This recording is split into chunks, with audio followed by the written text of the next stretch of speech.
안녕하십니까. 주식시장의 큰 방향을 제시해드리는 러펀드의 증시 토크입니다. 자, 오늘 증시 토크 주제는요, 우연히 이제 독자분들의 댓글을 쭉 보다 보니까, 장기 투자를 하고 있다라는 그런 댓글을 우연히 보게 됐습니다. 그런데 그 댓글 내용을 쭉 보다 보면요, 이게 과연 올바른 장기 투자를 하시는 건지 약간은 의문이 생기는 그러한 투자 방식을 사용하고 계셔가지고, 자, 오늘 증시 토크 주제를 한번 장기 투자에 대한 어떤 새로운 정의에 대해서 이야기를 드려야 되겠다라고 생각하고 그 주제를 잡았습니다.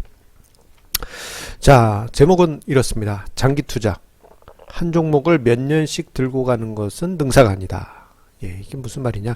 자, 우리나라 개인 투자자분들의 거의 대부분, 뭐 절반 이상은 한 종목 또는 많아야 세 종목, 예, 대략 한 70% 정도의 투자자분들이 한 많아야 세 종목의 종목을 투자하고 있습니다. 한 종목에 투자하고 있는 투자자 비율이 한 40%가 넘어갈 정도니까요. 뭐 거의 대부분이 뭐 한두 종목에 집중 투자하고 있다라고 해도 과언이 아닙니다. 그런데 그 한 종목을 투자를 하더라도 어떤 체계적인 방법으로 운용하는 게 아니고 본인이 원치 않게 장기 투자를 하게 되는 그런 개인 투자자분들이 은근히 많습니다. 혹은 어떤 기준을 가지고 있지 않고 장기 투자를 하는 경우가 많이 있는데요. 자, 이게 무슨 얘기인가? 우리가 일반적으로 얘기하는 장기 투자가 혹시나 잘못된 방식으로 그 투자자들에게 이해되고 있는 것은 아닌가, 우리가 생각해 볼 필요가 있겠습니다. 자, 일단 두 가지의 잘못된 장기 투자 사례를 이야기를 드리면서요, 본론으로 들어가도록 하겠습니다. 자, 장기 투자의 잘못된 사례. 예, 하나는 바로 대부분의 개인 투자자분들이 겪고 있는 피동적인 장기 투자자입니다. 피동적인 장기 투자자. 나는 원치 않는데 장기 투자자가 된 것이죠. 원치 않은 장기 투자가 된 분들 중에는 심지어는 자식에게 내가 물린 종목을 물려주겠다. 물린 종목을 물려주겠다. 예, 이게 뭐 언어의 유의를 하시는 것 같은 그런 느낌이 들기도 합니다. 그런 경우가 참으로 많습니다.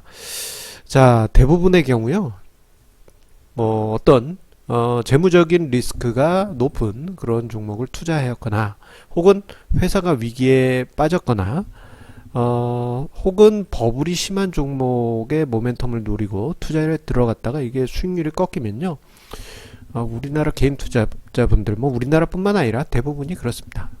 자, 절대 손해를 보고 못 판다라는 그러한 투자 심리가 생기면서 손실이 나면 날수록 더 팔지 못하고 계속 들고 가는 그런 상황 속에서 끝없는 주가 하락을 경험하게 됩니다. 급기야는 자식에게 물려주겠다라는 그러한 자포자기 심정에 빠지게 되죠.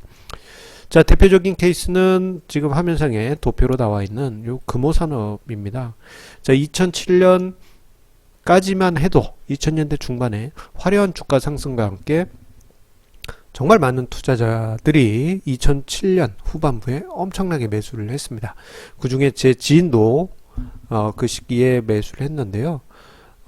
재무구조가 그때 당시도 뭐 썩 좋았던 것은 아니었습니다. 대신에 이제 성장성이 있다라는 기대감 속에 이제 매수해가 몰렸던 것이죠. 하지만 2008년 금융위기가 있기 직전 1월 달에 이미 주가가 고점 대비 반토막이 났습니다. 제 지인은 팔지 못하고 계속 들고 가겠다. 남자가 어떻게 팔겠느냐. 남자는 손해보고 못 판다.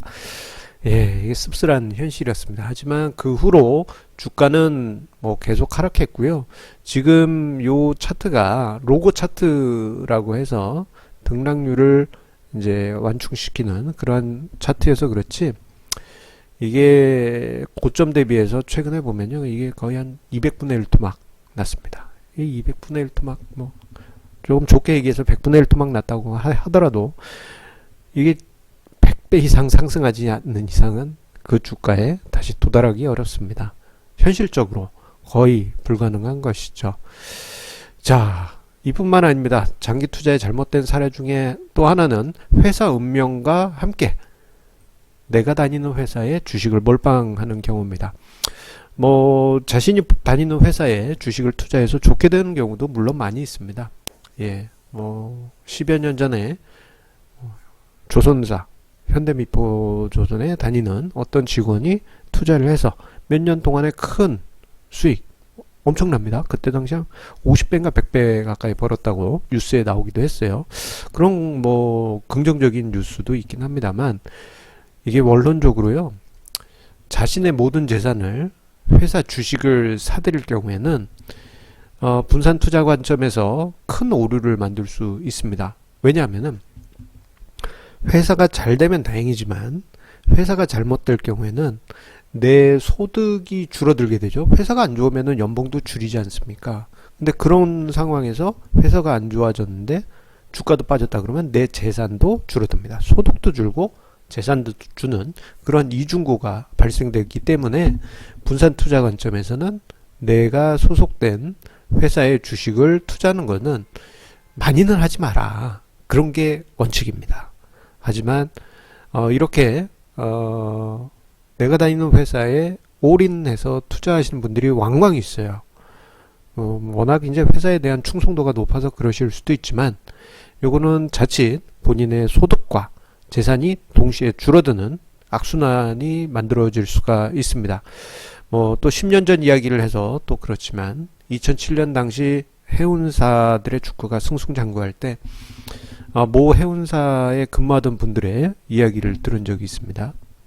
우리 사주를 빚을 내서 엄청나게 매입을 했는데 그 후에 업황이 안 좋아지면서 본인의 회사에서의 그 뭐랄까 근무 상황 잘못하면은 이제 명예퇴직을 당할 수도 있는 그런 위기에 놓이고 그리고 그때 당시 투자했던 돈은 거의 뭐 휴지 조각 수준으로 크게 하락하기도 했습니다.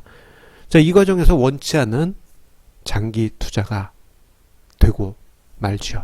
그리고 주가가 떨어지지 않았다고 하더라도요. 이게 또 회사 주식 들고 있으면요. 이게 참 팔기도 어렵습니다. 왜냐하면은 내가 이만큼 가지고 있는데 뭐 어느 날 갑자기 뭐 주가가 좀 답보 상태여서 좀 요만큼 팔았다. 예. 그러면은 또 주변에서 또 눈치 주고 너 회사에 충성도 없는 거 아니니? 이런 거 눈치 보일 수도 있습니다. 그렇기 때문에 내가 다니는 회사의 주식 투자는 조금은 이제 심사숙고할 필요가 있겠습니다. 자, 그리고 장기 투자 원론으로 우리가 와서 이야기를 드리면요.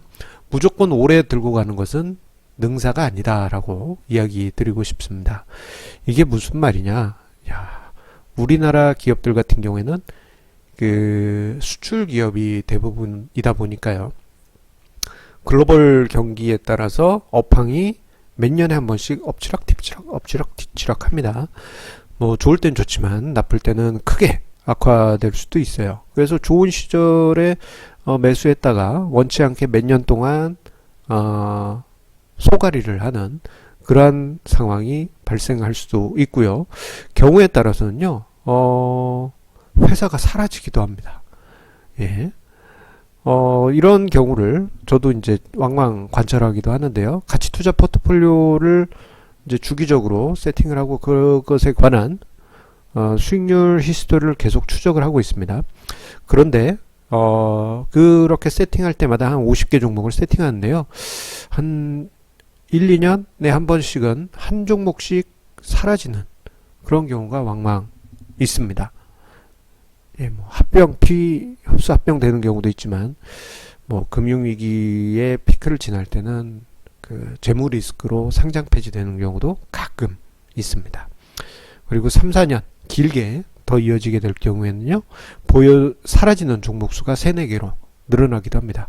이건 최대치긴 하지만 만약에 내가 투자한 종목이 좋은 종목이라고 생각해서 여기에 몰빵했는데 그게 저 운이 안 좋은 케이스다 한다라면은 정말 아찔한 결과라고 할 수 있겠죠. 자, 그리고 제가 이제 여러 가지 연구를 하고 있는데 그 중에 하나가 가치 투자 종목을 주기적으로 종목을 바꾸는 겁니다. 그래서 1년 이하로 포트폴리오를 주기적으로 바꾸실 필요가 있다는 점을 강조드리고 싶습니다. 그 이상 들고 갈 경우에는요, 결론만 이야기 드리면은 수익률이 떨어집니다. 그러면은 장기 투자라고 한다면요, 뭐, 오래 들고 가야 되는 거 아닌가라고 생각하실 수 있습니다만, 뭐, 그러면서 이제 투자의 대가들은 그렇게 하고 있다라고 생각하실 수 있어요. 하지만 투자의 대가들은 수조 원의 자금을 투자를 하지 않습니까? 그 자금이 단기 투자로는 할 수 없죠. 팔려고 하면은 몇 달 동안에 걸쳐서 팔아야 될 거고, 보유 기간은 뭐 한두 달로는 수익 내기가 어렵죠. 몇 년씩 들고 갈 수밖에 없습니다. 워낙 규모가 크기 때문에. 하지만 개인 투자자는 이거를 이제 조금 더, 그 투자 자금이 가볍기 때문에 주기적으로 종목을 바꿀 수가 있습니다. 그래서 1년에 한 번씩, 종목을 바꾼 포트폴리오의 수익률, 그리고 2년 넘게 보유한 포트폴리오의 수익률을 한번 2016년 3월에 시작한 가치투자 포트폴리오로 한번 수익률을 추적해 봤더니 1년에 한 번씩 바꾼 포트폴리오의 총 수익률은 34.6, 그리고 2년 넘게 그냥 세팅하고 가만히 둔 포트폴리오는 4월 말까지입니다. 이게 2016년 3월부터 해서 2018년 4월 말까지 15.7%였습니다. 2배 가까운 수익률 성과의 차이가 만들어져 있는 것이죠. 자, 그렇기 때문에 저는 장기 투자의 개념을 그냥 뭐 주식을 오래 들고 간다라는 개념이 아니라 좋은 투자 원칙을 장기적으로 지켜간다라고 그렇게 정의를 내리고 싶습니다. 그래서 제가 장기 투자다라고 한다면요, 좋은 투자 원칙을 오랜 기간 믿고 이어간다라는 그런 관점으로 이해를 하시면 좋겠습니다. 예를 들어서요, 가치 투자 종목, 우량한 종목으로 포트폴리오를 꾸린다는 원칙, 또는 앞서 언급드린 대로 주기적으로 종목을 교체해서 그 시점에 유리한 종목을 포트폴리오에 편입한다는 원칙, 그리고 자산 배분 전략을 지키면서 안전자산과 주식자산을 그 비중을 주기적으로 맞추는 그러한 원칙, 이런 이제 논리적인 좋은 투자 원칙을 장기적으로 지켜가게 되면요, 뭐 시장이 위아래로 흔들릴 수 있더라도, 뭐 경우에 따라서는 어떤 해 특정 업종이 훅 주저앉을 수도 있고 그렇지 않습니까? 뭐 요즘 같으면 뭐 대북 리스크가 하루하루 다르게 긴장 국면 완화, 긴장 완화 뭐 이럴 수도 있는데, 그런 세파에 흔들리지 않고 장기적으로 수익률을 만들어 가실 수 있을 겁니다. 장기 투자 그냥 한 종목 가지고 오래 가지고 가는 게 아니고 좋은 투자 전략을 오랫동안 가지고 간다라는 것으로 새롭게 이해하시기 바랍니다. 자, 오늘 증시 토크는 여기서 마치도록 하겠고요. 항상 시청자님들의 좋아요와 구독하기 저에게 큰 힘이 됩니다. 감사드리면서 내일도 좋은 증시 토크 주제로 찾아뵙도록 하겠습니다. 감사합니다.